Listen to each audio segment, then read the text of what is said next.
What is up, everyone? Welcome back to my channel. In today's video, I want to teach you my tips and tricks on how you can become a lot more confident on camera, specifically for YouTube. So if you want to learn exactly how I went from being petrified to be on camera and super awkward to now effortlessly being able to communicate information clearly on YouTube, then keep on watching. Now, if you are a beginner on YouTube or you're just starting out your channel, it is absolutely normal that your first few videos are horrible. Many of us, before we start on the platform, we automatically assume that we're gonna knock it out of the park and that the quality of our videos are gonna be the exact same as the YouTubers we see on the platform. Well, truth be told, many of us, after we finish filming our first video, we look at it and then we cannot believe our eyes on how horrible we actually are on camera. That's why I really wanted to create this video, because there has been some tips and tricks that I have personally tried myself that has really helped my confidence throughout my time here on the platform. That being said, if you are someone who already knows that you're terrible on camera, and by the way, I say terrible very subjectively,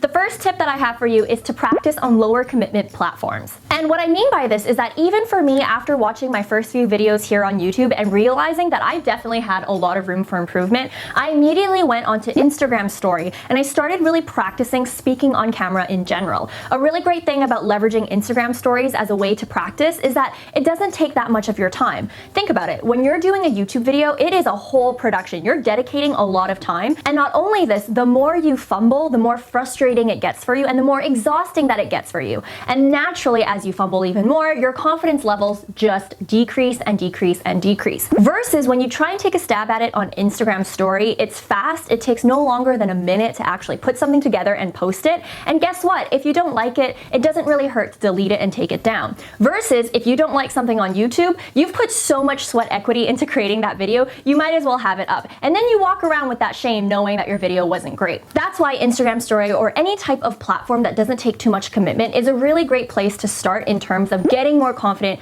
in terms of speaking on camera. Not only this, you're going to be able to look back at that footage and see the areas where you could really improve. In addition to this, before we move on to the next tip, I want to give you two challenges. The first challenge is that whenever someone DMs you on Instagram, instead of you actually texting back, what I want you to do is actually send a video message. This is going to allow you to increase the times that you get to practice being on camera. Not only this is the second challenge that I want you to do, and it's something that I used to do a lot in business school and also when I was in corporate.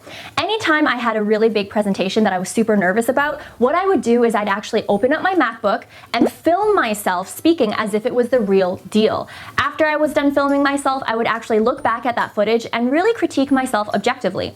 Am I speaking too fast or too slow? Is my breathing okay? Are my mannerisms okay? Is it too distracting or am I not doing it enough? These are things that over time you really pick up on, especially if you have the power of objectivity. Really look at your footage with a third person point of view. Don't take things too personally, because at the end of the day, what you're trying to do is improve. So I definitely want to take you up on those two challenges. Make sure you're DMing people with a video message and take some time to create some videos for you to just personally critique third person. Now, the second tip that I have for you is to look at people you admire on YouTube. For me, something that has really helped me refine my speaking style over time on camera and also has increased my confidence is really studying some of my favorite YouTubers. And these YouTubers aren't my favorite just because of their content, but also how they speak on camera. A few of them are Sunny Lenarduzzi, Project Life Mastery, Jasmine Star, and the guys from Think Media. I really like the way that they present, and over time throughout my journey on YouTube, I'm constantly watching their videos to see how exactly they present. And for many of you, maybe I'm like that for you. Maybe some of you aren't watching my content just to get content,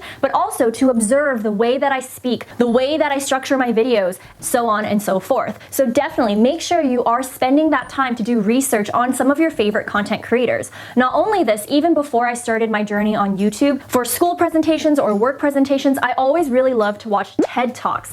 I loved watching TED Talks because many of the people there are experienced public speakers, and it's going to really help you to understand how you should breathe, how your mannerisms should be, so on and so forth. So I highly recommend to invest time actually studying and researching some of your favorite public speakers. The third third tip that I have for you is to make a list of the bad habits you have when speaking. Awareness is key when it comes to good public speaking and speaking in front of a camera. Something that I do is that I always make a list of the things that you guys have been saying or that I've noticed within watching my older videos. For instance, a lot of you guys say that I say the word actually a lot. And even in my earlier days of public speaking, something that I always do was use the word These are things that over time I've collected and actually physically write out on a piece of paper or on my notepad of things that I need to be aware of.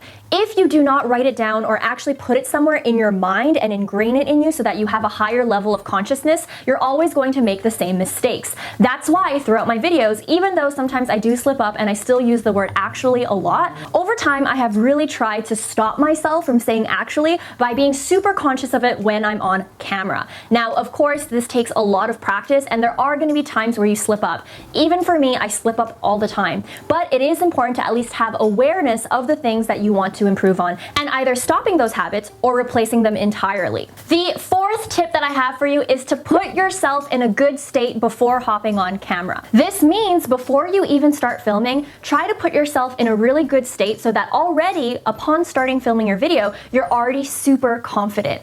I know, filming videos can be a very demoralizing process sometimes, especially if you're continuously fumbling. For me, what I do to put myself in a good state is I make sure I put my makeup on, my hair is done, and I have a really great outfit. This always puts me in a really great state to crush it in my videos despite any of the hurdles and the roadblocks. Not only this, before every video that I film, I make sure I have a cup of coffee to make sure I'm high energy and that I can really give my best on camera. I know that this tip seems very basic and very simple, but it really does wonders when you are already put in a good state before hopping on camera.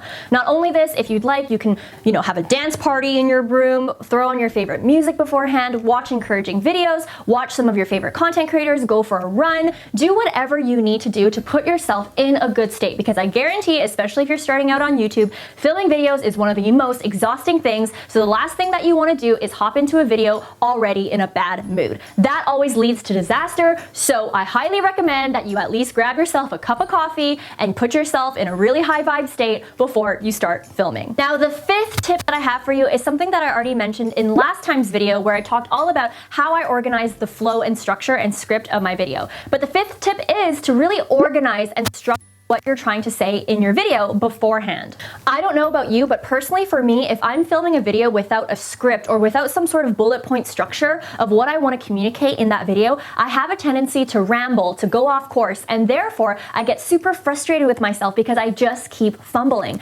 When you walk into the video with at least a clear outline of what you want to say, it's going to be a lot easier for you to stay on track and not fumble like you usually would if you were to freestyle that video. Now, if you want to learn more about my tips and tactics on how to be consistent on YouTube, including how you can organize your scripting, definitely check out this video right here. Not only this, if you want more details on how to exactly script your videos, make sure you watch the video that I posted last time. I'll put it right here as well. Now, every time I mention the word scripting, I always get these questions. Vanessa, do you memorize the entire script? Do you use a teleprompter? What do you use? How do you actually script your video and remember everything so that you can deliver it?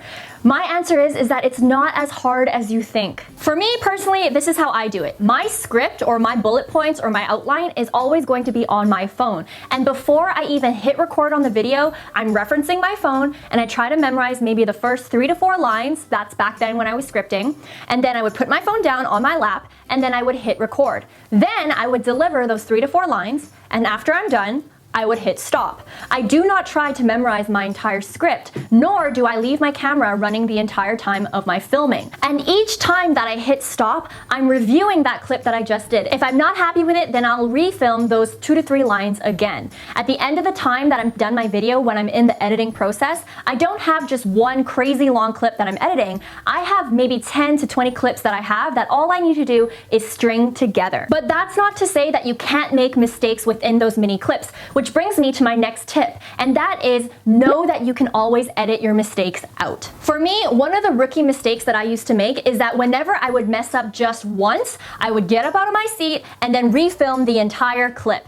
That actually killed a lot of my time and my energy. That's why now what I do is I make sure I focus on breathing. If I make a mistake, I just pick myself back up where I left off and I continue filming. Now, to give you some context, I'm going to share a clip directly from this video so you can see exactly how I do it. To give you some backstory, by the time that my video hits the editing process, I usually have 10 to 20 clips of. To give you some backstory, now, as you saw from that clip, I made a couple of mistakes, but instead of finishing the recording, all I did was I kept going, because what experience has told me through editing my videos is that I'm always going to be able to edit those videos out. You're gonna waste a lot of time if you try to be a perfectionist and if you try to film, refilm over small little mistakes. Know that editing is one of the best things that could possibly happen to a YouTuber, and you can always take those parts out. Your audience will never see those mistakes that you made, only you. And this all leads me to one of the most important pieces of advice that I can give you, and that is patience. Know that it took me a lot of videos to get to this point today where I can actually make a mistake and quickly pick myself back up again. Back then, when I was first starting out, I was just like you, fumbling at each step, crying over the videos, and to this day, it still happens to me, and also refilming and filming and being the most inefficient person ever. But just know, in order to get to this point where I'm at today, I had to do the video. I had to put that video up. I had to get feedback. In order for you to master something, you need to get to the point where you have filmed enough videos to gain that confidence. It takes practice and it takes action. You can sit in your room all day thinking about the videos that you want to create, but until you actually do them, get the feedback and get better at it, you're never going to get better. You're never going to get confident on camera. So my biggest advice to you is not only to be patient, but to just start. Take imperfect action, because without it, you're not going to get to the level where I'm at or where the level that many of your favorite content creators are at either. All of us put in the sweat equity to do the videos, even though our videos make us cringe too. So guys, you really need to make sure that you have that patience to keep moving forward. Now, if you're watching this video and you want to take YouTube out of a hobby and into something that actually generates you income, aka creating a real business while having a YouTube channel, then make sure you hit the notification bell, because in my next video, I'm going to walk you through the different types of business models that exist that you can do while having your YouTube channel, just like me. So if you're interested, then make sure you hit that notification bell. Not only this, if you want to learn more about business, social media, and life in general, make sure you also check out these 2 videos here. As always, guys, I hope you guys have a great day, a great week, and a great life, and I'll see you in the next one. Bye, guys.